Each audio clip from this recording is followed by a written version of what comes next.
The Maharashtra government and the central government's Home Rules 2025 is going to bring relief to the city of Mumbai, especially for people who are living on rent and where there is a landlord mafia which exists, which doesn't allow the rent to come down. And also, what are these rules? The rules are that firstly, the deposit cannot be more than 2 months of your rent. अगर 1 लाख रुपए rent है तो 2 लाख रुपए के ऊपर deposit नहीं हो सकता.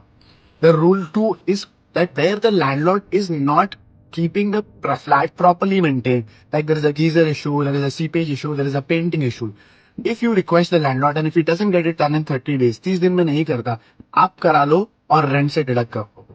द थर्ड बहुत इंपॉर्टेंट रूल ये है कि 12 months तक रेंट इंक्रीज नहीं हो सकता. There were landlords who got greedy in 6 months and started pressurizing the tenants to increase the rent or give them an eviction notice. Now that cannot happen.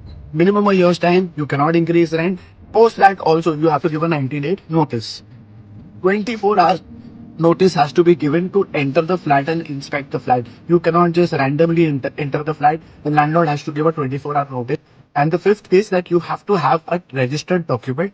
Get the documents registered. Often landlords avoid registration because it helps get them in tweaking whatever they had committed for. That changes.